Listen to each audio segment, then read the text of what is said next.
Bom, boa noite a todos. Está começando o Conexão Tricolor, nosso primeiro episódio aí, depois de não sei quantos pilotos, né, tentados aí, quebrando a cabeça com a parte de edição e tudo mais, que até agora a gente não conseguiu, né?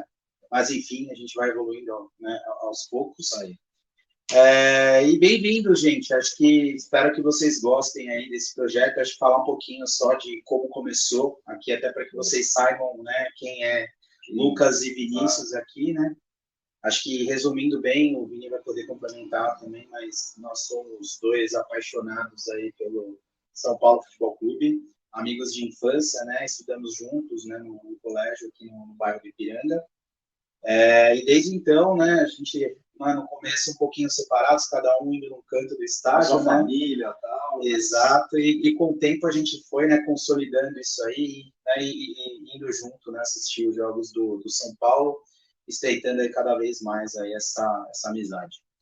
E a ideia é que a gente sempre gostava muito de falar, né, sobre o São Paulo Futebol Clube, né, acho que onde a gente se encontrava, né, com as pessoas que a gente estava, a gente sempre gostava de discutir futebol, e principalmente, né, sobre o nosso time. E a gente resolveu trazer isso para o YouTube, né, para que fosse também aí a nossa, digamos, nossa terapia diária aí, né, com relação, né, ao São Paulo. Já ainda não, mas semanal pelo menos. Semanal, verdade, semanal.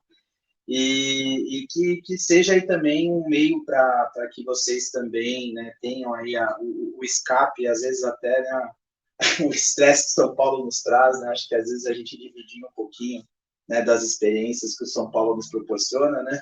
Mas a paixão é tanta que, na verdade, a gente quer que todo mundo tenha uma overdose de São Paulo aí na semana. Exatamente, essa é a ideia, gente. E espero que vocês gostem, acho que a gente está começando, então tudo que vocês puderem somar de feedback, né, de ideias, né, a gente tá realmente disposto a fazer o melhor, né, para que cada vez o programa seja mais elaborado, né, e principalmente com a participação cada vez maior de vocês também, né, com as perguntas, enfim, acho que a gente ainda está com uma limitação de tecnologia para poder realmente fazer né, responder essas perguntas, né, de uma maneira mais dinâmica, né, mas a ideia é que cada vez mais vocês participem, que vocês façam parte aí do dia a dia do Conexão Tricolor, tá bom? A ideia é essa, pessoal, que a gente possa contar com vocês, que a gente conversava sempre sobre futebol, como o Lucas falou, e a gente não tem nem sempre a mesma opinião, mas a forma de pensar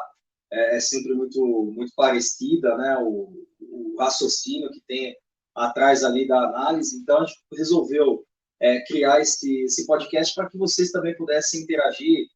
Somos mais de 20 milhões aí pelo Brasil.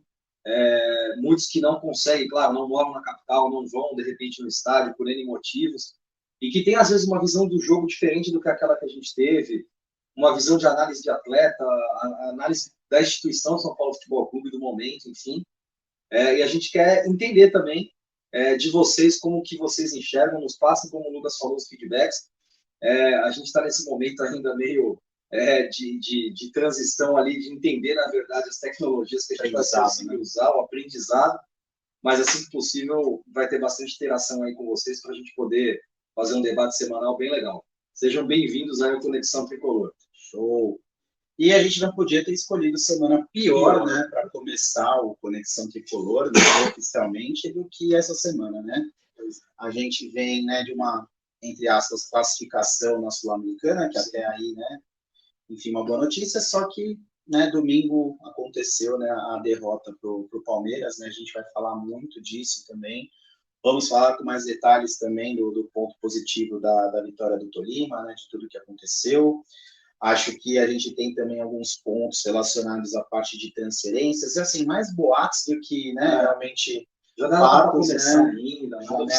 Janela ainda vai abrir, enfim, alguns rumores que já vinham, né, acontecendo, que a gente vai atualizar também de alguma forma, né, sobre Marinho, enfim. Conversar sobre os campeonatos também, né, a situação de São Paulo no Brasileirão, Sul-Americana e Copa do Brasil. E assuntos gerais aí também, boa parte aqui acaba surgindo durante o bate-papo, a gente vai interagindo e os assuntos vão vindo também. Exato, então não dá para esquecer que só sábado teve o final da Champions também, né? Então a gente não vai deixar de falar com vocês isso aqui, bom?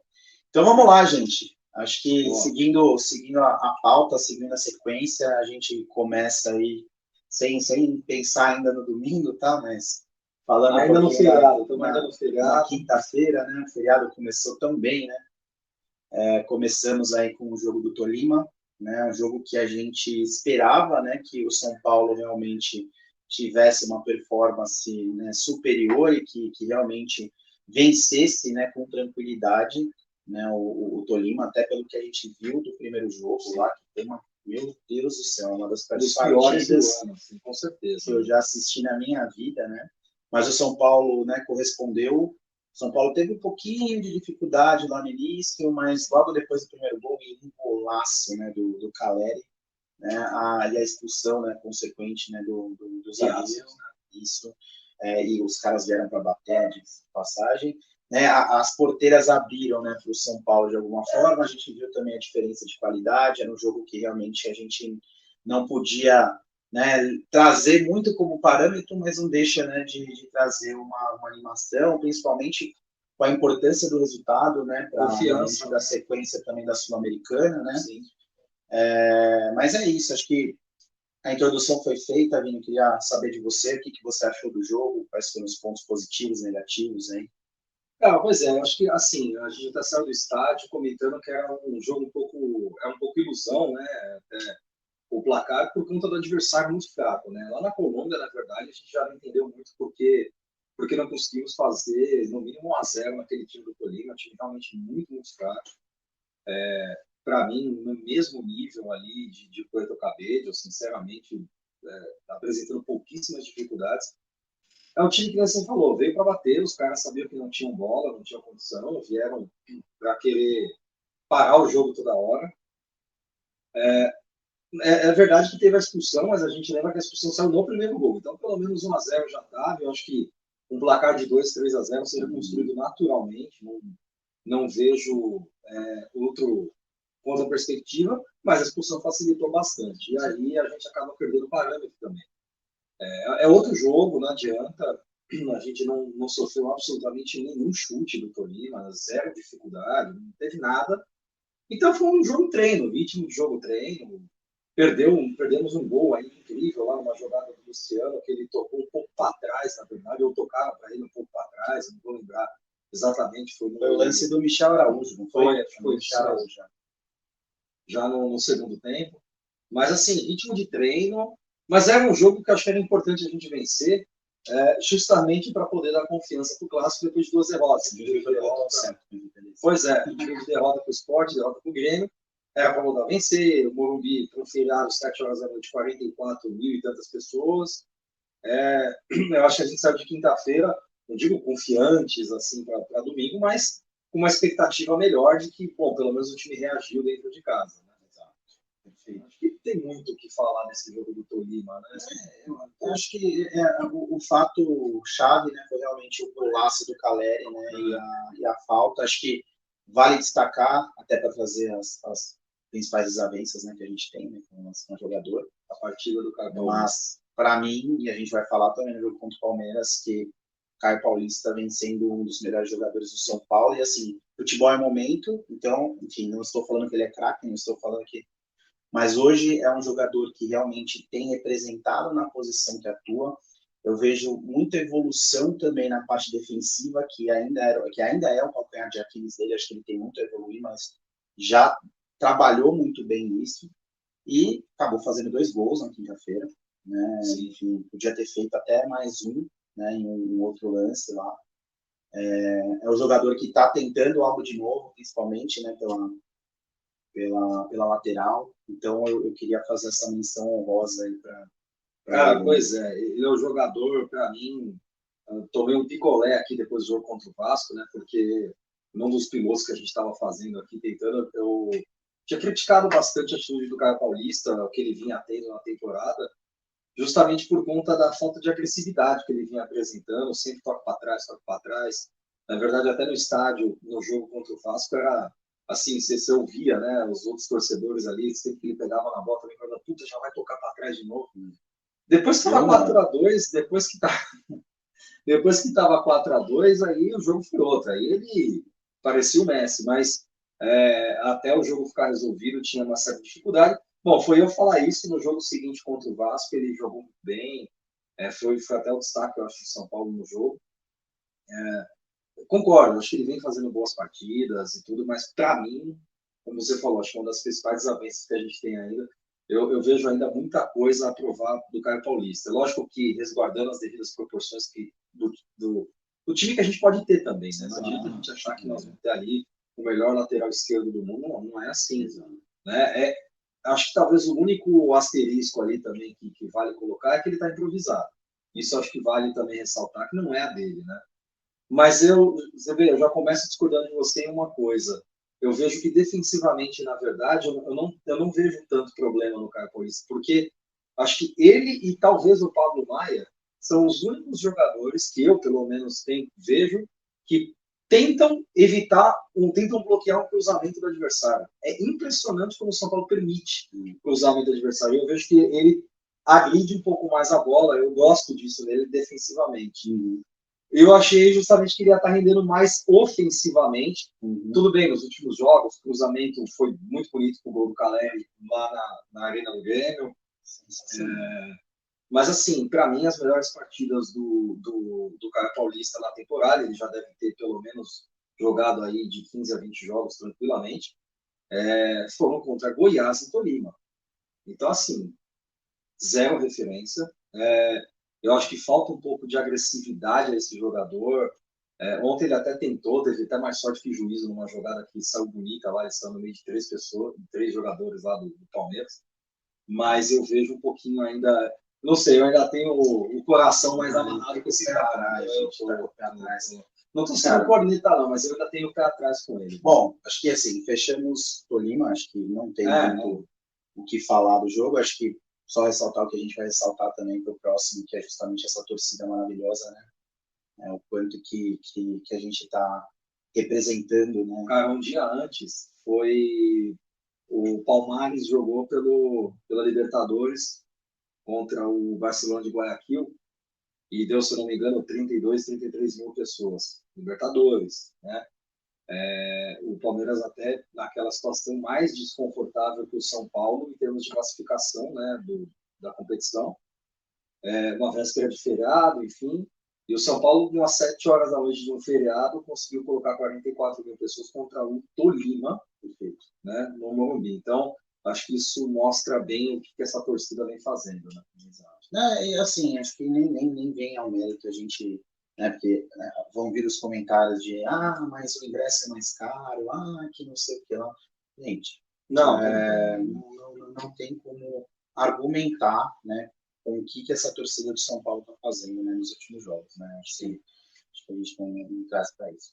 E falando, né, nos últimos jogos, né, e até começando pelo ponto positivo, que também foi a torcida, né? Sim, quase batemos aí o recorde de público, né, com quase 57 mil torcedores, né, no domingo passado, contra o Palmeiras, né? E agora começamos a falar da, né, digamos, catástrofe, né? Porque, enfim, óbvio que, assim, na atual circunstância e na qualidade, né, que a gente vê hoje o time do Palmeiras, um time que já vem jogando as peças fundamentais, né, pelo menos, e até a questão de estrutura do departamento técnico, enfim, tudo que realmente já tem de estrutura, você já tem um time mais maduro, um time mais consolidado, né, versus um time que realmente, querendo ou não, está em construção, né? Uma reformulação muito grande no início do ano, né? A gente às vezes acaba, né, esquecendo isso, né, depois da sequência de vitórias, né, que o Dorival teve, mas ainda é um time em formação, né?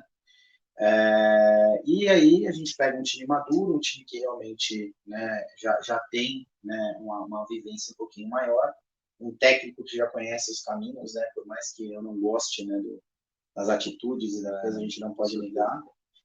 E, enfim, aconteceu o que aconteceu, 2-0, com 2 erros capitais aí do nosso querido Arboleda, né?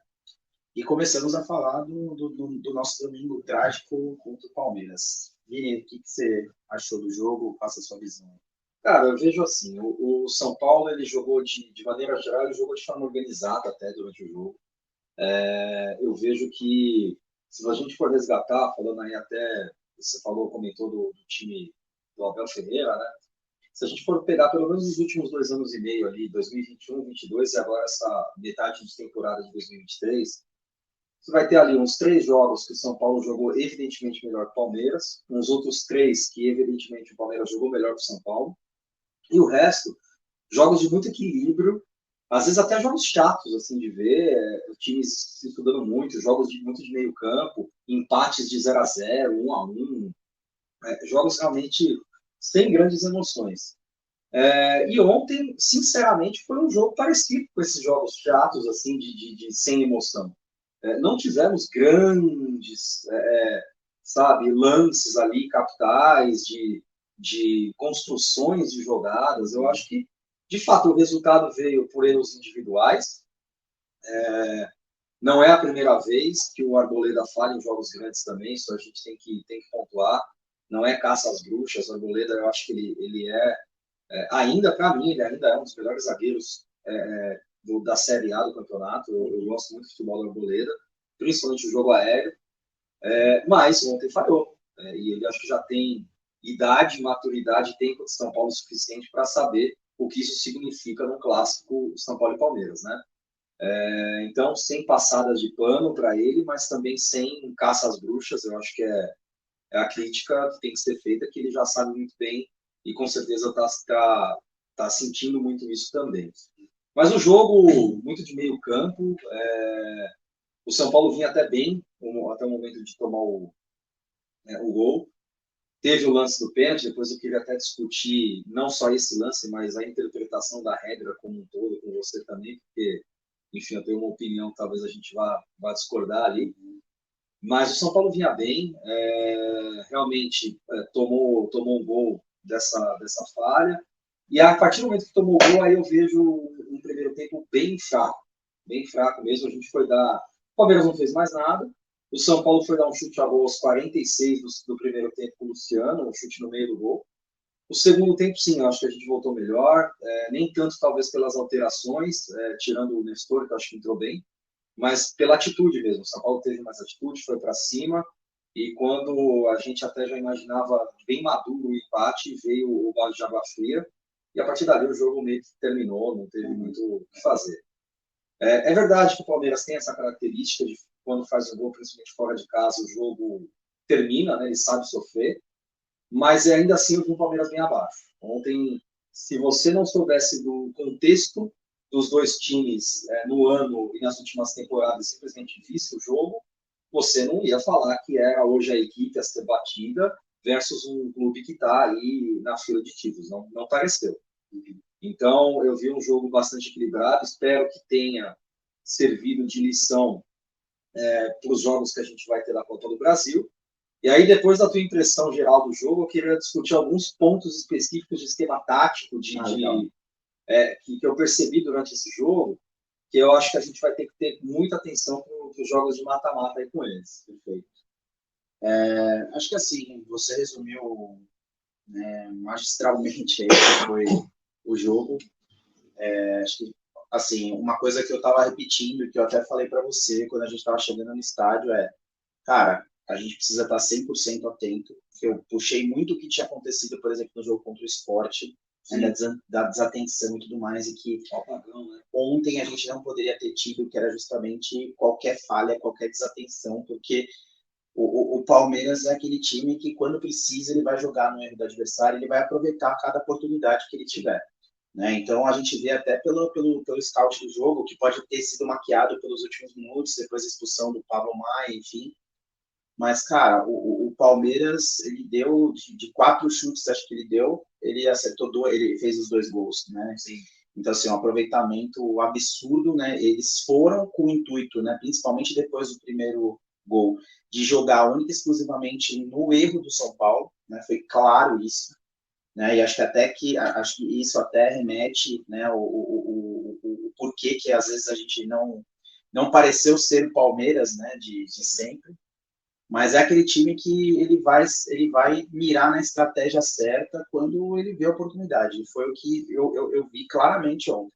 Tanto que uma coisa que eu saí falando Quando o pessoal viu a insegurança do Arboleda, porque ele já tinha dado alguns vestígios, né, principalmente com o primeiro lance do gol, né? Mas ele deu outros mas erros, ele já tinha mostrado que ele não estava bem naquele dia, né? E até o perigo que algumas trocas de bola na nossa zaga estavam tendo, o Abel vai lá, né, tira, né, o Rony e colocou o Dudu. Tirou o Dudu e tirou o Breno Lopes e colocou o Ender. Exato, e é justamente essa alteração. Os dois que entram participam no lance do segundo gol, né? Que é o Breno Lopes disputando a bola com a Arboleda, depois a lambança que ele faz e a bola sobrando pro Hendrick disparar sozinho e fazer o gol. Eu tenho um ponto em relação a essas operações. Só desculpa te interromper, mas assim, eu vejo que aí é muito mais talvez uma segurança que o Abel tem em relação ao que o time dele costuma fazer quando abre o placar. O São Paulo já estava amassando, e assim, amassando, cara, vamos lá, amassando também é talvez muito forte. Estava com volume de jogo, tentando criar algumas oportunidades, e ele saca, e eu achei estranho na hora, porque devia estar lá no minuto 70, por aí, e ele sacou o Dudu, que não vinha fazendo uma boa partida, sacou o Rony, e para colocar o Breno Lopes e Ender. E aí eu pensei na hora, eu falei, cara, acho que ele realmente tem tanta confiança que o São Paulo não vai marcar o gol, que ele já está, na verdade, descansando alguns titulares, ou não fazendo essa forma. Pois é interessante essa... Não, eu não vi dessa forma, eu vi na forma no sentido de que quando algumas bolas, principalmente quando você via Rony ou Dudu tentando pressionar, o São Paulo estava quase dando aquela entregada às vezes, né? Só que assim, Dudu muito abaixo, e cara, eu não sei, o Dudu parece que tem alguma coisa com o Morumbi, porque é impressionante, ele joga, ele destrói o São Paulo, né, no Allianz, mas chega no Morumbi, não joga, o Rony não joga bem no Morumbi também, faz uns bons jogos, né? O Palmeiras em si, o Morumbi, apesar de ter vencido até algumas partidas ali, mas não foram partidas em que ele jogou melhor que o São Paulo, né? Exato. Mas o que eu vejo é, cara, ele vê um time do Palmeiras, por mais que o São Paulo estivesse com o controle da bola, com uma dificuldade gigantesca no time de São Paulo, falando, né? Uma dificuldade gigantesca de entrar na área, né? E a forma que o São Paulo estava entrando era por bola aérea, era por, né? A infiltração em si do São Paulo estava muito bloqueada. O Palmeiras no jogo, de verdade. Exato, o Palmeiras estava muito bem postado. E eu acho que o Abel, ele viu também essa questão de que o Palmeiras ele estava ficando sem saída naquela hora. Porque antes ele podia, pelo menos, né, trazer um pouquinho de perigo com as saídas do Dudu e do Rony, mas nem isso mais estava acontecendo. Dudu morto no jogo, o Rony morto no jogo. Não tinha aquela bola espetada do Everton. Não tinha saída. Você coloca o moleque para jogar em cima de um zagueiro que já errou, né, que já tá com a cabeça meio bagunçada e novo ainda, tipo, acabou de entrar. Cara, o Arboleda nem viu a cor do Hendrick passando, cara. Tipo, foi que foi. Então, assim, eu acho que acertaram, né, nessas substituições. Obviamente que, cara, a gente coloca o erro da Arboleda como principal questão. E acho que, enfim, decidiu o jogo. É um jogo que é um clássico contra, querendo ou não, hoje o melhor time do Brasil, né, pelo título, o último título. E a gente não pode errar. E que sirva de lição, né, para que a gente leve isso para os mata-matas da Copa do Brasil, né?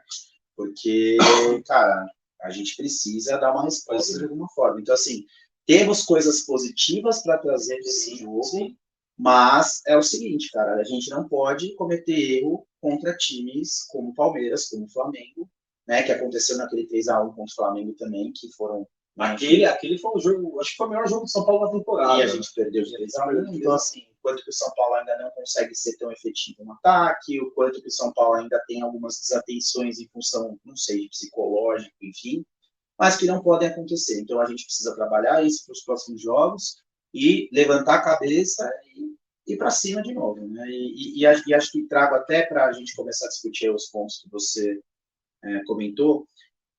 Cara, apesar que podia ser um jogo completamente diferente se eu tivesse acontecido pênalti e tudo mais, sim, mas eu acho que, cara, mais uma vez, não é cornetar, não é, né, enfim, o cara tá lá no dia a dia, a gente não tá, mas eu não entendi o porquê que entrou com o Alisson. Ah, não. Cara, eu isso acho que foi entendi. unanimidade, Lucas. Eu acho que foi unanimidade.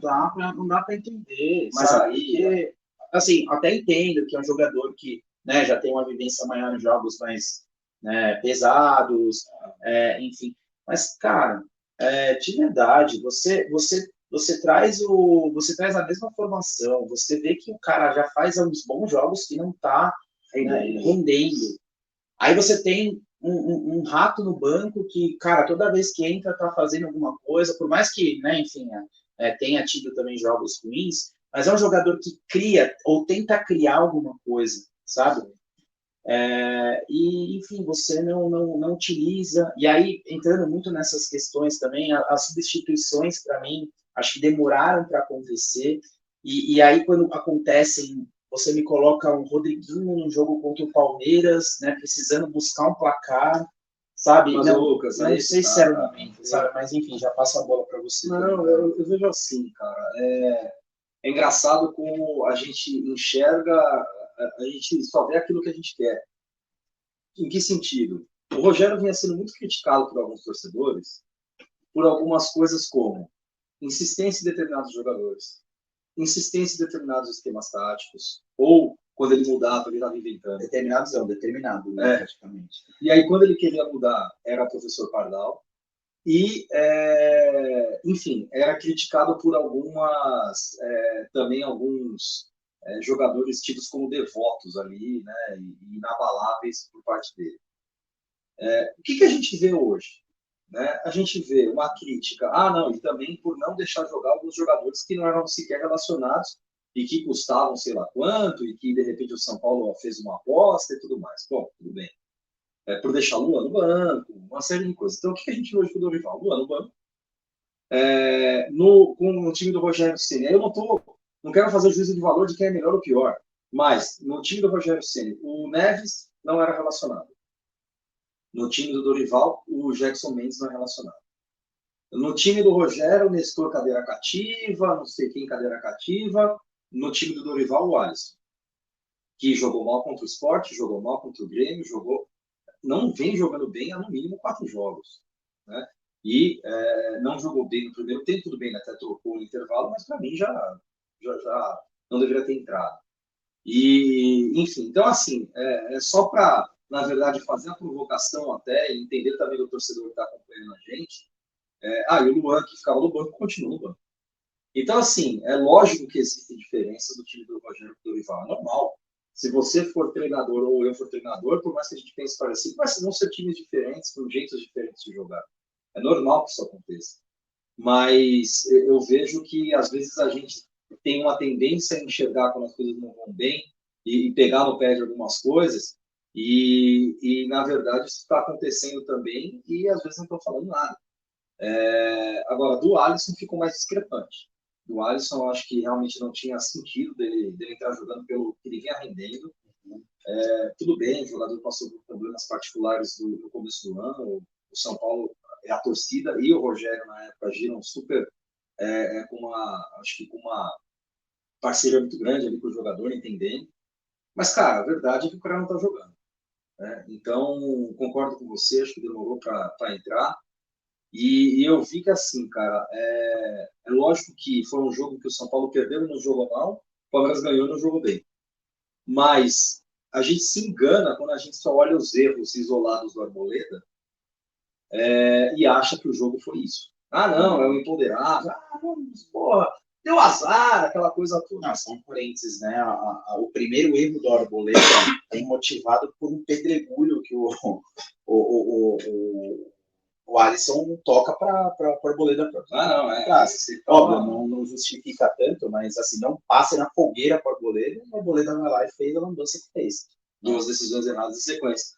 Mas aí é que tá. Tem uma coisa até que no basquete e nos esportes eles usam muito, que são os erros não forçados. Né? Contra o Sport, se você quer saber, o Sport amassou muito mais o São Paulo do que o Palmeiras amassou. O São Paulo não é nenhum. E o São Paulo contra o Sport, ele tinha erros não forçados. O que era isso? Errava passe sozinho, aqueles passes que não tinha ninguém apertando. Errava lançamento de 10 metros. Erro de time desconexo. Desligado. Estava completamente fora da rotação do jogo. No jogo de ontem, eu já vejo que assim, não foram erros não forçados. Se você vê, os erros foram erros forçados. O time do Palmeiras vinha subindo as linhas no primeiro, tanto que ele pega o Gabriel vindo de frente, não pega ele de lado, de costas, não, foi vindo de frente, e mais 3 jogadores acompanhando, é que ele faz a jogada individual e chuta pro gol. Mas, assim, foi um erro onde o Palmeiras já vinha subindo as linhas. O segundo, claramente um erro forçado, assim, o erro forçado que eu digo tem combate na jogada, não é um lance ali que ele erra sozinho. Não, foi um erro forçado. E durante todo o jogo no meio-campo, a gente teve alguns lances de muito mais sorte do que juízo. Teve esse do Caio Paulista, e do Pablo Maia no meio-campo, que, cara, sinceramente, ia pegar 5, 6 do Palmeiras subindo com 3 jogadores de São Paulo atrás. Teve outro lance do Luciano, que ele também prendeu um pouco mais a bola do que deveria. Mas, assim, o que eu quero dizer? A dificuldade de jogar nesse time do Palmeiras, isso vem desde o ano passado, no mínimo, e a gente comentava disso nos jogos da Copa do Brasil também. Lógico, tem a questão do time estar mais tempo, treinando, tá tecnicamente melhor, tá tudo bem, mas é velocidade. Um pega na bola, tem 3 perto. Você tem um espirrão, mesmo que ele não vá conseguir dominar a bola, você vê o esforço do jogador para encostar na bola. O que vai ser dali para frente é outra jogada, mas ele tenta encostar na bola. Então, isso dá muita dificuldade, cansa demais. E o São Paulo é um time que, até por limitações técnicas, não tem tanto aquele toque de primeira. Não tem, é aquele toque, mata a bola, olha para o lado, penteia e passa. Olha para o lado, penteia e passa. Enquanto isso, fecha 3. E aí você tem muita dificuldade. Então, assim, a gente vai ter que compor muito mais essa minha visão tática do que a gente talvez precisaria fazer para os jogos da Copa do Brasil.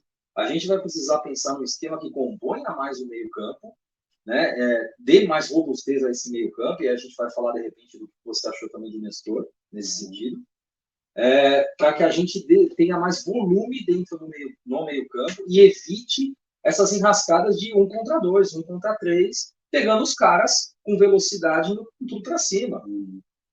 Se a gente não tiver, se a gente não ganhar o meio-campo, a gente está fodido.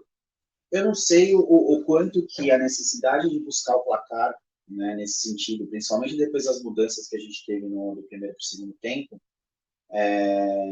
meio que escancararam essas possibilidades, assim, porque eu acho que no jogo contra o Grêmio, né, o que a gente viu foi uma zaga desentrosada, né, com bolas, né, sempre nas costas, né, jogadores perdidos, enfim, um novo esquema tático e tudo mais. O Reinaldo foi isso, né?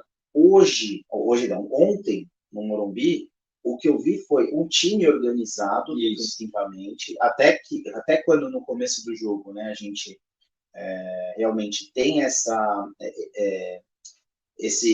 aquele lance que sai o pênalti e tudo mais, mas era um momento, né, tá certo, o Palmeiras saiu com 10 minutos, mas nos primeiros minutos você via que o São Paulo estava bem postado, né, de certa forma, nesse sentido. E aí, quando você toma um gol logo no início, né, todo o planejamento que você tinha, né, para o jogo muda completamente, né, e você, às vezes, não tinha, né, um time, né, estruturado para tal.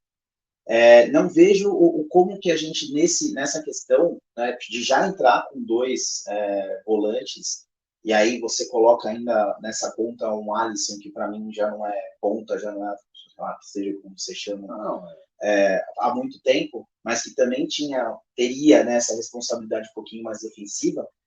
Eu acho que até boa parte do domínio que o São Paulo teve no jogo foi justamente por causa desse domínio, dessa constância no meio do campo. Isso, para mim, na minha visão. O que eu acho, e aí trazendo mais de novo para a pauta essa parte de por que o Alisson entrou, eu acho que porque justamente o Nestor ainda não estava em condições de jogar o jogo 100%, eu espero que seja isso, porque para mim... Tinha um rato também, né? Exato, tinha um rato, mas eu acho que assim, a mudança inicial, eu acho que para mim, era justamente ter o Nestor nesse time e a gente ajustar as peças, né, conforme... Você entraria com o Nestor e Araújo, por exemplo, Maia e Neves. Perfeito, exatamente, nesse sentido.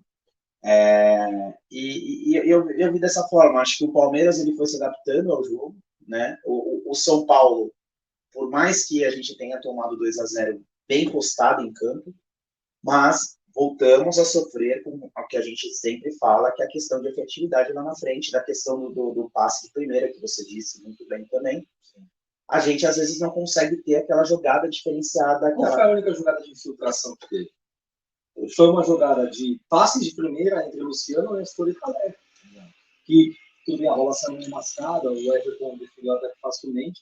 Mas foi uma jogada onde teve ali alguma quebra na marcação,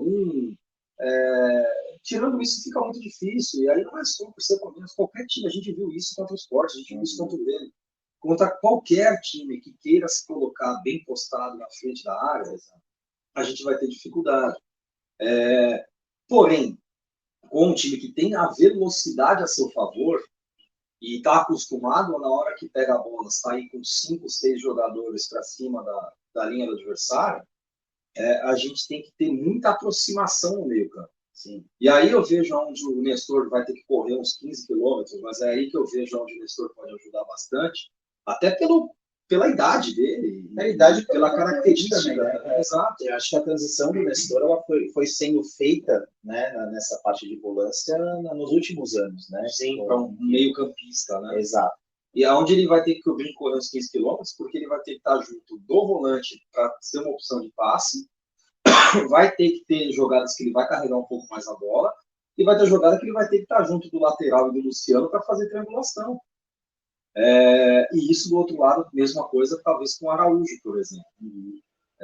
Então, eu vejo que assim, a gente vai ter que poluir mais, né, no bom sentido, esse meio campo ali, ter sempre um jogador de branco ali, para poder escapar rápido dessa marcação que vem em velocidade também para cima do jogador que recebe a bola. Perfeito. Eu vejo dessa forma. Qual que seria a sua formação aí? Ainda a gente precisa falar do contexto geral, mas trazendo esse meio campo ideal para você lá para a Copa do Brasil. Pois é, cara, eu vejo que na verdade é uma pena para mim, uma pena mesmo que o Luan não esteja em condições. Porque eu vejo que o jogo, principalmente já pensando até no jogo da volta, né? É importante a gente ter 2 volantes marcadores. Né? O Maia, para mim, ele tem jogado muito bem, já desde a temporada passada. Esse ano começou até um pouco oscilando, mas é um jogador, para mim, já consolidado no elenco e no time titular. Um dos que mais arrisca, tem consciência, apesar da expulsão ontem, expulsão em tempo recorde dele. Mas, enfim, acho que foi decorrência do segundo gol, cara. O time perdeu um pouco a cabeça. Mas eu vejo que Pablo Maia e Luan, por exemplo, pelo menos para, às vezes, uma situação de 1-2-0 em casa, ou às vezes até um placar favorável fora, eu acho que é interessante essa formação. Mas se não, para você começar o jogo e ter que construir o resultado no Morumbi, eu vejo que Maia, Neves, gosto do Araújo, mas eu teria também como opção o Rato, dependendo do tipo de jogo que você quer propor, e o Nestor. Concordo no que a gente falava ontem, já fala alguns dias, na verdade, né? De que por mais contestado e por mais que a gente saiba que, cara, o Nestor está longe de ser os meio-campistas que o São Paulo teve na sua história, hoje ele é um jogador, na verdade, a gente passa a entender o porquê que ele era sempre, ou quase sempre, titular com o Crespo, com o Rogério e com o Dorival. Ele consegue fazer um pouco de cada função. Alguns podem até brincar que de repente não tão bem em nenhuma delas, mas a gente tem uma limitação de elenco, né, pessoal? Não dá para aliás, uma limitação técnica e não dá para negar. Então eu colocaria essa formação de meio campo. Não sei se você está de acordo. Mas aí nesse caso o Luciano não entraria. Não, meio campo com esses 4, o Luciano jogando como que ele joga como atacante, né? Mas ele. Aí você falou Gabriel Neves e Maia. E aí Araújo ou Rato. Araújo ou Rato. Isso, tá. Perfeito. Nestor. Tá bom. E aí Luciano e Caleb, o Luciano naquele falso 11, né? Ele tem a camisa 10, mas ele joga de segundo atacante só na cabeça dele. Ele está sendo um camisa 10 desde a época do Rogério. E para mim também, a gente já comentou disso em alguns pilotos que a gente fez, ele tem que continuar jogando nessa posição. Apesar de ter feito um jogo péssimo. Não acho que foi tão ruim, não gostei. Não, tá longe de ser bola em momentos errados, enfim. Às vezes também o sentimento. Não, é que é que tá, cara. Eu vejo que o Luciano vira e mexe, ele faz isso. Mas ontem no São Paulo, de novo, com o Paulista, com o Pablo Maia, com o Luciano, com o Araújo, aí é que tá, cara. É um time que joga muito rápido. Então, se você pensar um pouquinho a mais do que você está acostumado, acabou, filho. E aí, lógico, o Luciano, além de não estar num dia brilhante, ele é um cara que normalmente cadencia um pouco mais o jogo, ele não teve jeito, ele acabou também errando algumas bolas dessa que, cara, aquele driblezinho dele lá já estava manjado demais. Ele perdeu umas bolas importantes. Perdeu, mas enfim, acaba, não tiraria ele do time como titular nos Jogos da Copa do Brasil. Não, beleza, acho que a gente falou aí bastante sobre o jogo, acho que ele nem queria falar. Cara, eu na verdade queria falar com você, não é um lance do jogo, foi um lance do jogo, mas acho que é um lance de regra do futebol como um todo. Verdade. O lance do pênalti, né, que o Klaus, ele é sempre muito convicto, inclusive no segundo gol do Palmeiras no último jogo do Campeonato Paulista do ano passado, ele foi muito convicto no VAR de manter a decisão dele em campo e não dar a falta do Danilo no Caleri. Mas ontem ele deu uns 30 segundos para tomar a decisão dele quando ele foi pro VAR. Bom, aí tem aquela coisa da regra disso, se a bola bate na mão, se a bola bate na coxa, se a bola não sei o quê. Cara, eu falo aqui, podem me xingar, eu acho que inclusive o Lucas tem uma opinião diferente. Mas, cara, para mim a gente tem que tentar acabar ao máximo com lances interpretativos no futebol. Ao máximo, ao máximo. E aí pode ser que no começo se torne chato, mas para mim, cara, se a mão não está colada ao corpo, se ela não está estritamente colada ao corpo, pênalti. Dane-se a situação. Porque, infelizmente, cara, a gente não tem a garantia de que no próximo jogo vai acontecer exatamente o mesmo lance, seja contra ou a favor, e a marcação vai ser outra. E a interpretação vai ser outra. Porque a regra diz que quando bate na cabeça, mas nessa o juiz entendeu que a bola estava indo pro gol, e não sei o quê. Então, cara, quer dizer, tem que acabar com isso, velho. A gente sofre contra, o outro time sofre também quando acontece a favor para nós. Não acho que existe uma perseguição contra o São Paulo, nada disso. Mas a gente está cansado de ver, cara, lances iguais em jogos seguidos com resultados diferentes. Então, não sei se essa também é a sua opinião, se você, enfim, é menos radical, mas... Eu até pelo sentimento depois do pós-jogo lá, eu acabei não vendo o lance, mas a bola bate primeiro na cabeça, depois no... Primeiro na cabeça e depois no braço. Essa questão da mão, eu concordo muito com você com essa parte de minimizar a interpretação. E para mim, cara, acho que até era uma regra, né, que eu não sei até qual ponto que ela acabou mudando, mas para mim, cara, quando a mão de qualquer forma participa do lance interferindo, principalmente na trajetória dessa bola, de alguma forma, puta, se não tivesse a mão do cara lá, ia sobrar para o atacante com possibilidade de fazer o gol. A mão do atacante, ou a mão do zagueiro acabou batendo e a bola poderia ter ido ao gol e causado qualquer tipo de perigo, para mim isso é pênalti. Para mim, em qualquer circunstância que isso aconteça, para mim é pênalti. E eu acho que assim, óbvio, você fala, puta, mas bateu na coxa e depois bateu na mão, o cara não tem como saber. Cara, interferiu na jogada, para mim, de qualquer forma. Se o cara, sei lá, o cara chutou de fora da área, o cara tá sozinho, tem 3 zagueiros do cara lá, não haveria a possibilidade de ter, sei lá, uma pessoa para algum outro atacante para realmente criar uma jogada de perigo? Ok, interferiu na jogada, né? A bola poderia de alguma forma, né, sobrar para outra pessoa, né? Aí, enfim, a gente vai acabar entrando nessa parte de interpretação também, né? Coisas que eu falo, cara, para zerar esse negócio, vai ficar chato. Tem até um amigo nosso que fala, mas o atacante vai mirar a mão do zagueiro na área. Eu falei, não é possível, cara. O cara não consegue acertar um gol de 7,5 metros por 2,44, vai mirar a mão do cara. Isso não vai existir. Mas eu vejo que assim, pode ser que a gente passe a ter no começo mais pênaltis, porque os zagueiros não vão conseguir, de repente, ter essa leitura rápida no início, mais pênaltis por jogo, mas é uma questão de adaptação, porque, cara, não dá mais para ter lance interpretativo. O Marcos Rocha esse ano fez mais defesa que o Everton. E aí teve um lance que contra o São Bernardo, estava 1-0 para o Palmeiras, o São Bernardo pressionando, a bola ia sobrar no pé do cara, ele matou de coxa e depois foi para a mão dele. Ele só matou de coxa e foi para a mão porque não tem, apesar de ser um dos melhores laterais ali, direitos, mas se fosse o Ronaldinho Gaúcho, a bola não batia na mão dele. Foi um erro técnico do jogador. Sabe assim, mas ele foi cabecear, a mão estava ali. Cara, não estava ali. Entendeu? Então, eu acho que a gente tem que acabar com isso. Como foram dois erros individuais que definiram o jogo, a gente fica com essa sensação de que, enfim, nem falamos do pênalti. Mas, para mim, a regra deveria ser completamente diferente, evitar lances interpretativos, para a gente não ter que discutir cada vez menos esse tipo de lance no dia seguinte. Sabe? Mas com, enfim, há discussão porque a gente não concorda com a regra, estou com você. Mas, se você for ver, enfim, o lance quando você conversa com a regra, não foi pênalti. Então, assim, a gente não tem muito que... Não.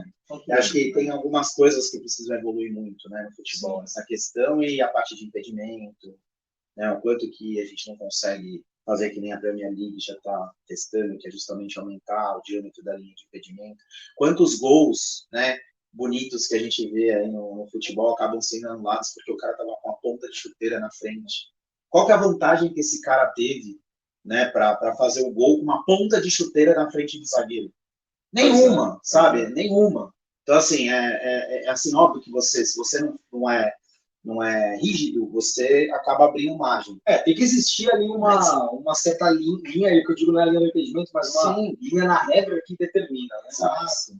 Pô, o cara tá um passo na frente, 2 passos na frente do zagueiro já, tipo, pô, beleza. Aumenta essa linha, sabe? Não, começar a pegar a linha Bom, primeiro aí são dois pontos, né? Um é em relação à regra, que aí, assim, não, traça a linha na linha do sovaco do cara, da axila, para ver, não sei o que. Então, a regra, para mim, já é muito confusa. E aí, o segundo é que, numa regra confusa, no lugar onde a gente consegue estragar até o que vem de bom, o VAR no Brasil ainda tem o detalhe, né, de errar muito. Teve já o impedimento, nunca vou esquecer do impedimento do Luciano contra o Atlético Mineiro, no Brasileiro de 2020. Agora teve também um impedimento aí do jogo do Palmeiras, eu não sei quem é, que o Rony também. Não é que tinha um impedimento, que não era conclusivo. Se não era conclusivo, dá um gol, porra. Entendeu? Teve o lance também, que os chorões também ficaram falando lá na Copa do Brasil do ano passado, porque não tinha câmera, porque isso. Cara, sendo conclusivo, tem que ser pro ataque. Exato. Né? Então, eu acho que a gente tem que tentar tirar um pouco mais da interpretação e deixar mais assim a coisa mais fácil de ser apitada até pelos próprios árbitros fazerem menos lambança. Aumenta essa linha, aumenta o que é permitido, né, de distância, cara. Não, e assim, cara, aí o que a gente discute também. Ontem teve VAR, tá? Não estou dizendo que não deveria ter, mas como é que não teve nenhum VAR, nenhum VAR no jogo São Paulo e Corinthians? Nós tivemos, no mínimo, 3 lances duvidosos. 3. 2, assim, para mim, escancarados. O terceiro, né, pela regra, talvez realmente não tenha sido pênalti lá do Murilo, mas o lance do pênalti no Wesley e o lance do gol do Caleri são absurdos não ter sido chamado VAR. Um absurdo. Então, é isso que a gente quer evitar, que tenha, assim, regras um pouco mais claras, lances menos interpretativos e uma coerência um pouco maior no VAR. Eu acho que, cara, a gente briga por tanta coisa aí no futebol brasileiro, o produto de futebol hoje tem sido vendido de uma forma cada vez melhor no Brasil. Prova disso é a média de público dos campeonatos regionais e dos campeonatos brasileiros das últimas temporadas. E a gente ainda fica muito atrás quando o quesito é arbitragem, infelizmente.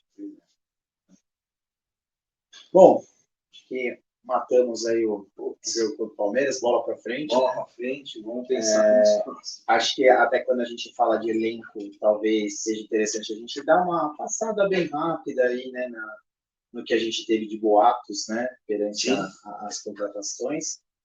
E, enfim, acho que a gente pode começar pela do Marinho, e aí você traz até mais informação, porque eu não cheguei a ler mais a fundo. Vamos lá. Bom, o que a gente tem, né? Aí acho que a informação, quem não vou lembrar aqui para dar os créditos, se foi o Gabriel Sá ou quem que veio aí com a manchete primeiro, mas enfim, é uma notícia já conhecida aí, de que a advogada do Marinho se posicionou dizendo que o Marinho não vai mais para o São Paulo, ele vai cumprir o contrato até o final cumprir até o final, né, que acho que é até dezembro, se não me engano, no Flamengo. E aí começaram, a gente vai de interpretação, né? Começaram as interpretações. Pessoas de um lado dizendo, agora que eu não quero o Marinho mesmo, porque, porra, o cara ele não tá pensando em jogar bola, tá pensando em ganhar dinheiro e tal. E outro lado falando, não, pessoal, peraí, isso aí foi uma jogada ali política da advogada e justamente forçar a barra para o Flamengo dar compensação financeira para o Marinho sair. Então, parece que é esse a questão. Agora, não está nada definido, enquanto existe muita especulação, enquanto a janela realmente não abre, e até, na verdade, até o penúltimo dia dela fechar, sempre tem muita especulação. Mas a gente conversou nos pilotos, mas como eles não estão no ar, acho que vale a pena a gente falar aqui. Vamos imaginar que o Marinho tem uma possibilidade ainda de vir. Como que você vê o Marinho hoje? Legal, não é bacana no time de São Paulo? Tem espaço, não tem? Cara, eu acho que tem espaço, eu acho que, obviamente, ele precisa provar muita coisa, eu acho que ele entregou uns bons jogos, né, dentro do Flamengo, mas é o que eu falei, desde a época que ele saiu do Santos, ele não foi mais o Marinho que a gente via, né, que decidia, né. Eu acho que, assim, ele tem características que hoje o São Paulo é muito carente, então é aquele jogador que ele consegue quebrar uma linha ou outra, né, se ele precisar pegar a bola e, né, realmente ir para cima, ele vai fazer. É um jogador que tem, né, a funcionalidade, né, a arma de ter aquele chute fora da área, né, que a gente vê também no Pablo Maia, que acho que falta tanto também para a gente nesse sentido, de arriscar mais nesse sentido. Então, assim, vejo muita valia na chegada dele, mas, volto a falar, é aquele jogador que ele não pode vir ganhando mais do que muito jogador aqui, não pode vir para ser a estrela do time. A gente sabe até dos problemas comportamentais que o Marinho apresenta, né, com relação a isso. Então, tudo que a gente não precisa, né, de um furacão, né, no elenco, né, nesse sentido de, né, começar a criar as panelas, começar a criar aquele clima ruim. E o principal, né, acho que não pode raspar os cofres do clube. Né? Acho que a gente não pode fazer loucura e acho que um dos poucos pontos positivos aí dessa diretoria é que ela não tem feito loucuras tanto quanto as que a gente vê de alguns, né, times, não, e até de alguns times, né, parceiros, digamos assim, de alguns rivais, né, mas, enfim, acho que se não for para raspar os cofres do clube e ser uma alternativa, né, para essa questão, eu aceitaria de braços abertos. Mas, enfim, todas essas ressalvas. Né? Eu concordo parcialmente, pelo menos ali, porque na verdade, sempre comentei até com o pessoal, né, que a gente conversa e discute futebol e tudo mais, falava isso já pelo menos uns 2 anos. Depois daquela final da Libertadores que o Santos chegou de paraquedas lá no Maracanã, não sabia nem como é que tinha chegado lá,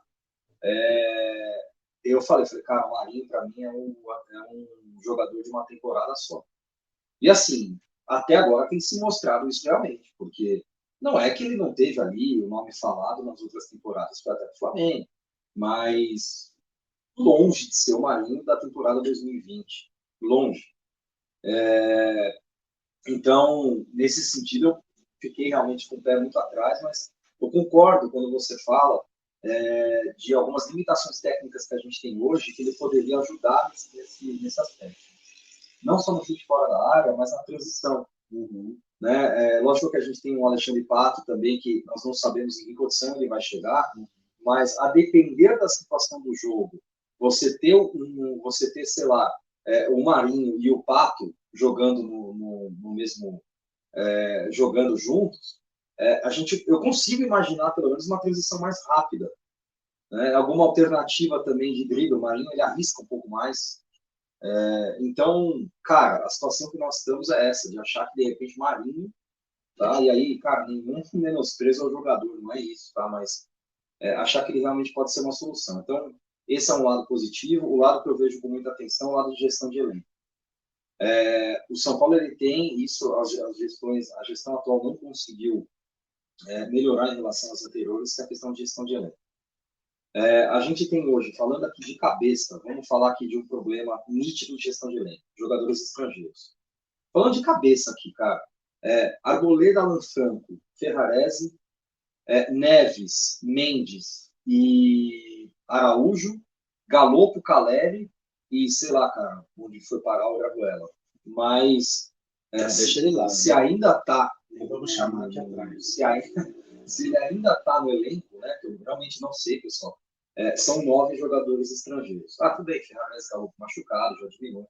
Mas assim, olha como a gente não está sabendo fazer uma gestão de elenco. Você já vai deixar no mínimo 2 fora de relação, de serem relacionados para jogos da CBF. O Mendes não está sendo relacionado ao jogador de Copa do Mundo. Não estou dizendo que o Dorival está errado, estou dizendo que será que a gente não tem um excesso de jogadores na mesma posição? Será? Não temos, né? Temos, né? Lateral direito a mesma coisa, aqui está todo mundo machucado, mas quando esses caras voltarem a gente vai ter um excesso.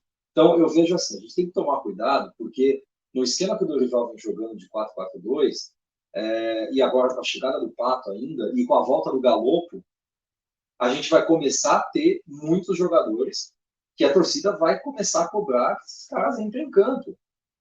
Né? Sempre vai ter torcedor que vai defender isso ou aquele. Os próprios jogadores não vão querer ficar toda hora na reserva. E a gente... não, mas tem competição para todo mundo jogar. Cara, tem e não tem. Tem certos jogadores que, às vezes, cara, não vão, por característica, bater 3, 4 da mesma função. Não vão jogar. Ou vão jogar muito pouco. Então, acho que a gente tem que tomar esse cuidado. E como você falou em relação ao salário. Se esse cara vem para ganhar 500 pamonhas no São Paulo, tem jogador que não ganha isso. E já está lá, ó. Então, como que vai ser isso daí? Né? E, de repente, ele pega uma reserva. Vai ficar ganhando 500 pamonhas na reserva? Então, assim, eu acho que tem que ser bem pensado, mas, tecnicamente falando, pode ser, sim, bastante útil aí, né? Tem que ser muito promissor, né? Benéfico para o São Paulo financeiramente falando. Sim. E esse é o principal ponto. Aí o resto, cara, enfim, a gente não pode ter nenhuma sobressalência com relação à parte financeira. Acabou. Para mim é isso. Pois tem outros dois ali, outras 2 notícias que circularam hoje, até saíram em portais aí conceituados, mas que, cara, eu acho que vale a pena a gente pelo menos comentar para quem não teve a oportunidade de acompanhar, tá sabendo aí também, mas eu não gosto nem muito de entrar no detalhe, porque realmente são boatos, acho que não vale. Mas uma delas foi a do Luciano, que acabou saindo no Globo Esporte. Eu acabei não abrindo ainda a matéria, mas assim, bem especulativo. Foi um time do México, acho que foi o Monterrey, né? E o time que está jogando o Cristiano Ronaldo, né? Não vi, falaram que vão chegar propostas, né? E do Caleri eu só vi o pessoal comentando no grupo lá, mas não. Cara, o Caleri também acho que era um time mexicano, não lembro se é o próprio Monterrey, se é algum outro clube ali. Mas, cara, assim, do Caleri, vamos lá, a multa dele para time exterior é muito alta. É muito alta. Então, não é qualquer um que vai sair, sabe? Pô, isso aqui não é um mercado ali, sabe? Você chega lá, não, eu quero 2 Caleri, 3 Luciano, não é assim que funciona, então... Não, e vamos combinar, né? Peraí, assim, acho que eu vejo duas vertentes. O Caleri não vai sair de um time que ele é 100% identificado, né? Para jogar titular absoluto para jogar no México. Com todo respeito ao México, óbvio, mas... Cara, pelo amor de Deus, né? Pelo amor de Deus. Só se for para ganhar um caminhão de dinheiro, 3 vezes mais que ele ganha em São Paulo, né? Fora a multa rescisória. Né? Aí não tem o que fazer. O Luciano, por ter essa proposta, né, possível proposta, né, dos Emirados Árabes, Emirados Árabes, aí a gente pode ter um caminhão de dinheiro um pouquinho maior que faça sentido, tanto que até o Cristiano Ronaldo foi para lá, né? Aí o Cristiano Ronaldo. Aí eu vejo um pouquinho mais de perigo. Mas cara, eu vejo que assim, quando fala em saída, do jogador, apesar de o clube ele tem uma posição muito importante na saída, porque, cara, ele vai chegar pro cara e falar, meu, eu tô não precisando da grana, vai embora. Ou ele vai falar, cara, nós não podemos aceitar por isso aí. Mas a posição do jogador importa muito. Se o cara não quer sair, ele não vai sair. Com certeza. Então, eu vejo que assim, a gente tem que entender, e é bem essa leitura que você fez, qual que é a vontade do jogador. A vontade do jogador, ela deveria importar, e ela importa hoje. Né? Então, eu acho que isso vai ser determinante. Agora, no que dependesse somente do São Paulo, tem que estudar bem o que vai realmente aceitar de proposta, principalmente no Luciano. E no Calé, cara, se for para aceitar, vai ser um caminho de dinheiro tão grande que a gente não vai nem discutir financeiramente. Agora, do Luciano, eu vejo que assim, cara, podem ter ressalvas contra ele, a favor, mas hoje, e na verdade há um bom tempo, ele vem desempenhando funções muito importantes dentro do time de São Paulo. Tá? Não é nenhum Pedro Rocha, cara, nenhum Raí, não é isso, galera, vamos lá. Mas do time que nós temos, cara, eu vejo hoje o Luciano com uma importância enorme nesse time. Sou totalmente contra a galera que fica gritando Luciano no jogo. Cara, isso me irrita absurdo.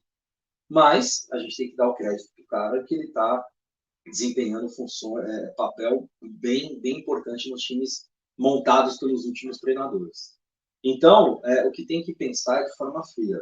Com que dinheiro que a gente precisa para contratar jogadores que executem a mesma função com igual ou melhor qualidade? Essa é a pergunta que tem que ser feita pela diretoria.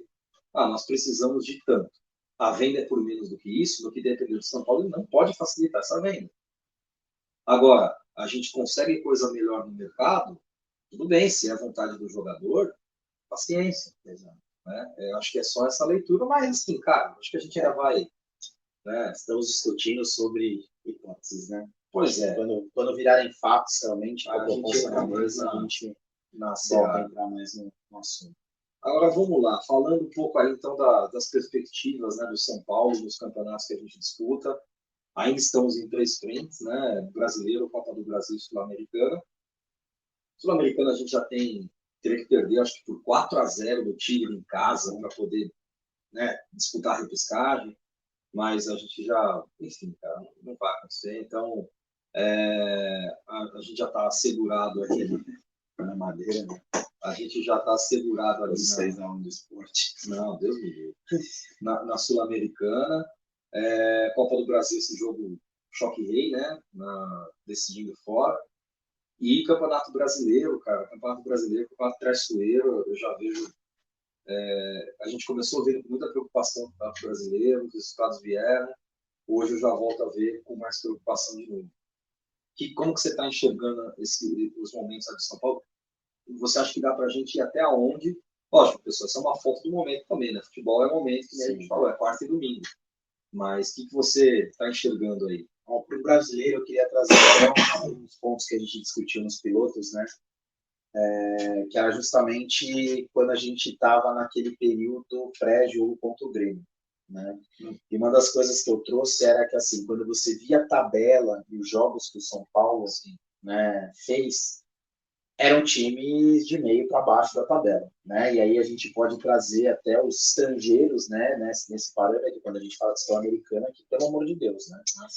Então, assim, o São Paulo, na minha convicção, ele não tinha passado ainda por um teste forte, efetivo, que trouxesse aquela carga, né, psicológica. Acho que a gente teve um pouquinho contra o Corinthians, enfim, mas não tinha aquele jogo que realmente, sabe, aquilo lá que você falava, puto, São Paulo ganhou com firmeza e ganhou de um time que estava tendo um respaldo. Então, a gente saiu desses testes, né, muito mal, né, porque a gente tinha, né, a discussão, né, do jogo contra o Grêmio, a gente perdeu contra o Grêmio, tivemos os pontos positivos, que nem a gente conseguiu extrair pontos positivos do Palmeiras, mas, cara, futebol é resultado. Infelizmente, a gente perdeu esses 2 jogos, que eram críticos.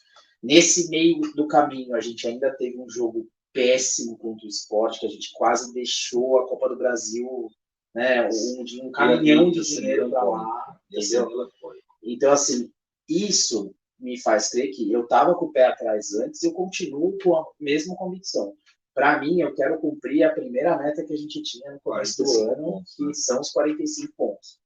né? E assim, a gente já puxando até para o outro campeonato que a gente está disputando, o Dorival deixou muito claro, e acho que é também um reflexo do que a diretoria enxerga também, é o quanto que a gente vai ter de foco também na Sul-Americana.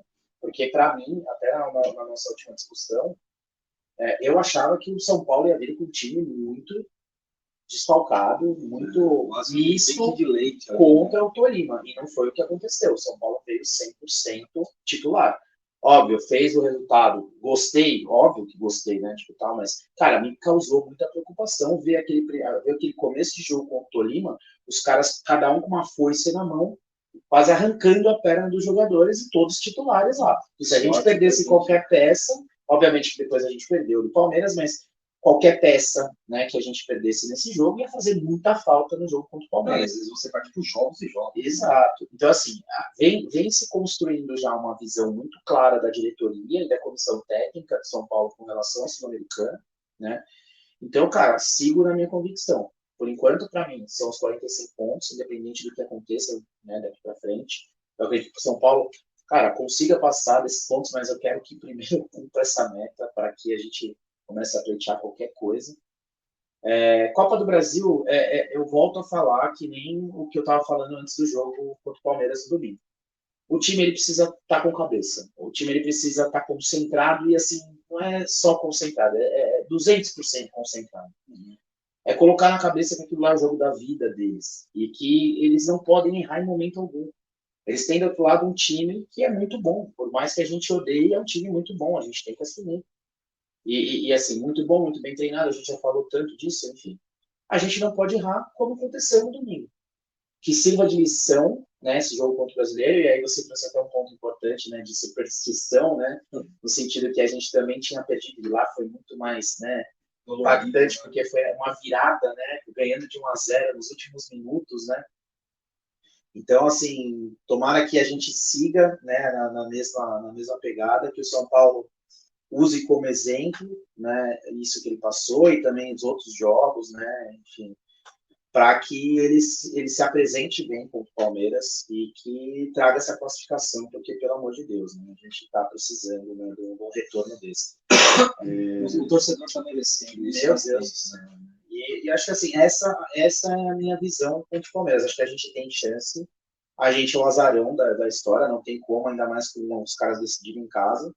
Mas, cara, se o São Paulo jogar com concentração, com ímpeto, com calma, a gente tem chance. A gente já fez isso uma vez, algumas vezes, a gente pode fazer isso de novo. Exato. Ganhar dos caras lá. Exato, e o jogo de ontem, cara, me trouxe por ao mesmo tempo que a gente perdeu, e de novo, acho que foram erros forçados do time do Palmeiras, a gente entregou a paçoca lá 2 vezes, né, com a Arboleda, mas foram erros que o Palmeiras justamente provocou, né, mas eu enxergo que assim, de fato, a gente tem total condição, desde que, como você falou, entre 100% focado. Exato. Agora, o que eu queria chamar a atenção aqui é do Campeonato Brasileiro. Porque a gente, como você falou, a gente vinha conversando dos testes que iam começar a acontecer mesmo no Campeonato Brasileiro, e aí pegando a tabela de classificação aqui, eu queria passar uma visão aqui, não uma visão pessimista, queria até que o torcedor também pudesse interagir com a gente e dizer o que pensa ali a respeito do São Paulo no Campeonato Brasileiro. As outras 2 competições, sinceramente, cara, a gente já são mata-matas agora, acho que a gente já sabe a postura que o time tem que entrar, mas no Campeonato Brasileiro, vamos lá, da tabela, dos times que estão acima do São Paulo na tabela.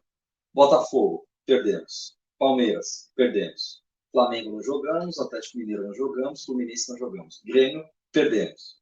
Atlético Paranaense é o próximo jogo. Então, com quem a gente jogou, a gente perdeu. Quem está abaixo, aí quem que a gente ganhou? A gente ganhou 4 jogos até agora no Campeonato Brasileiro. Ganhamos contra América, Vasco e Goiás, os 3 estão na zona de rebaixamento. E ganhamos contra o Inter, que, bom, está 2 posições abaixo só do São Paulo, mas no momento estava bem ruim no campeonato. Então, cara, assim, eu acho que faz uma reflexão, indo na linha que você falou, de que, gente, vamos lá, pezinho no chão, sabe? Sem arrogância. Os 12 jogos que o Dorival ficou assim, cara, parabéns, excelente, muito bom. Tomara que pegue uma sequência agora de 12 jogos de novo, sem perder. Excelente. Mas vamos lá. O time que a gente tem na mão, e aí eu coloco mais uma vez o discurso lá de final de 2021 que o Rogério fez quando entrou. Falou, cara, o São Paulo assim, não tem receita mágica. Os próximos anos vão ser anos de pé no chão, difícil mesmo.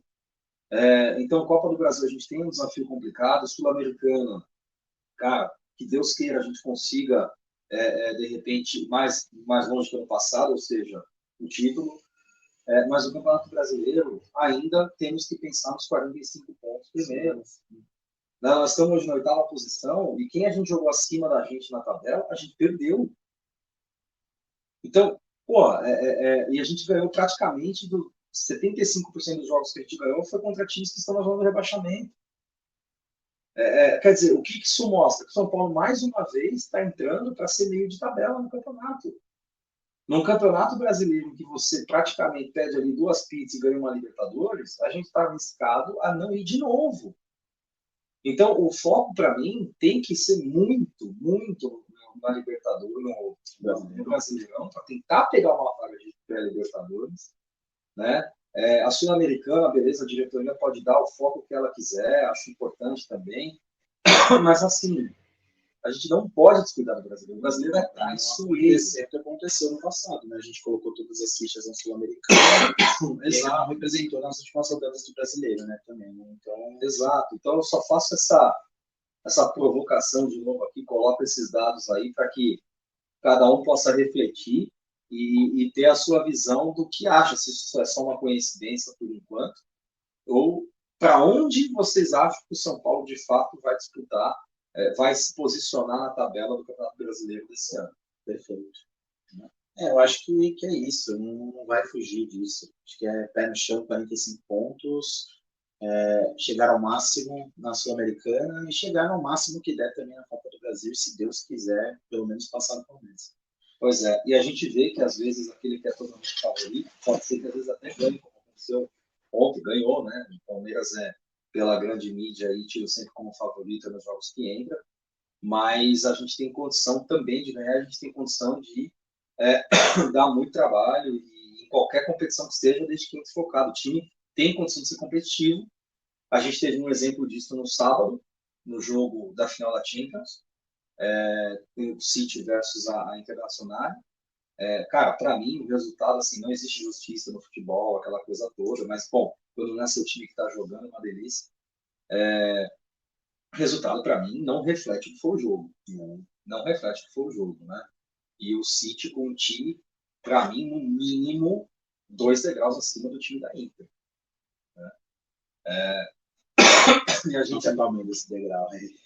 Pois é, e ainda um baita no degrau, né? Então, e a gente viu que o jogo foi bastante equilibrado. Né? Assim, então, você traz também toda a carga emocional, a cisma de ser o primeiro título, né, do City, nunca tinha ganho a Champions, a pressão, você via como o Guardiola estava, né, em cada lance, chegou até engatinhar.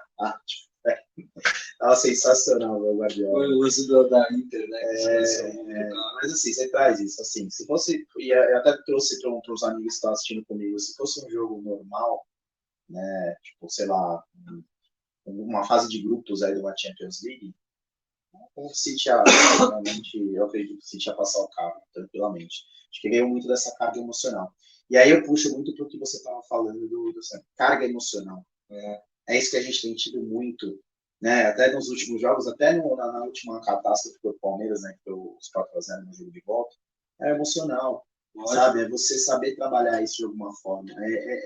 Realmente saber que esses caras são capazes de entregar. Como já entregaram, né? Como a gente já viu tantas vezes, né? A gente era acostumado a ter isso a nosso favor. Pois lá na época lá do tri brasileiro, título da Libertadores de 2005, quantos jogos que a gente não entrava, e, cara, o time do São Paulo sofrendo ali e tal, não sei o que lá, cara, se levar só do jogo, São Paulo ganhou. E quando a gente fazia 1-0, a gente sabia que não ia perder o jogo. Não ia mais reverter, e é isso. Entendeu? E é muito por conta disso. O time era bom, claro que era bom, mas era o emocional que carregava totalmente. E hoje é o que a gente tem, às vezes, de mais abalado. né? E é o que precisa, né, a gente resgatar. Trabalhar isso aí. Pois é, agora a gente então jogou dia 11, todos os jogos do Campeonato Brasileiro acabaram até o dia 11, né, da 10ª rodada, parada das datas FIFA, voltamos a campo na quarta-feira, dia 21, contra o Atlético Paranaense, e depois no domingo pegamos o Cruzeiro na Arena Independência. Então, Atlético Paranaense no Morumbi, Cruzeiro na Arena Independência fora de casa. Se der certo, estaremos os dois. Né? Estaremos os dois, é verdade. Vamos lá, acho que até a gente não sei se a gente arrisca palpite, porque a gente ainda vai ter mais um programa até para discutir, né? Que rolou, pelo menos que seja mesmo que seja um expressinho aí, né? A gente discutir um programa um pouquinho mais curto, mas a gente vai fazer sim. Então, acho legal. Legal. Então, vamos lá, que a gente consiga, nessa data FIFA aí, nesses 10 dias, ajude a recuperar fisicamente alguns jogadores que talvez já haviam um desgaste um pouco maior pela sequência de jogos, que acelere o retorno também do Pato. Eu acho que, cara, agora que já está oficializado, a gente tem que entender também, até para saber o que ele pode entregar também, né? Não acreditar que não resta, né? Não, torcer a favor, né? É lógico. É o que a gente faz de melhor, torcer.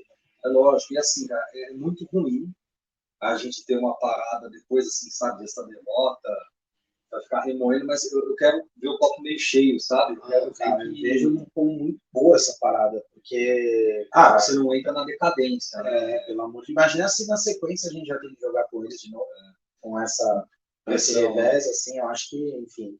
Não, acho que foi muito o que aconteceu na outra vez, não foi? Não, na outra vez foi na sequência. Foi na sequência. Que só aquelas bizarrices de calendário, cara, que, sinceramente, a gente jogou na segunda-feira pelo Campeonato Brasileiro, no Morumbi, jogando de 2-1 com gols 45 aos 50 do segundo tempo, e pela Copa do Brasil o jogo de ida foi na quinta, é verdade. E aí jogou de 1-0 com o gol do Patrick. Bom, mas vai ser bom, acho que, e até para dar um gás aí, dar um tempo maior aí para o nosso querido departamento médico, né, que a gente não vai entrar em mérito agora, né, aos 45 do segundo tempo, mas que depois vai para que algumas peças voltem. A gente estava com a eminência aí do Moreira. Sim, verdade. Vai ser uma peça fundamental aí na volta. Vamos ver se Igor Vinícius, né, dá um sinal de vida, dá um oi, sai do Achados e Perdidos, segundo o Arnaldo Tironi lá, né? Entre outros, né, até o próprio Erisson também, que acho que já estava até voltando para o banco, aí não voltou, não voltou, enfim, que seja.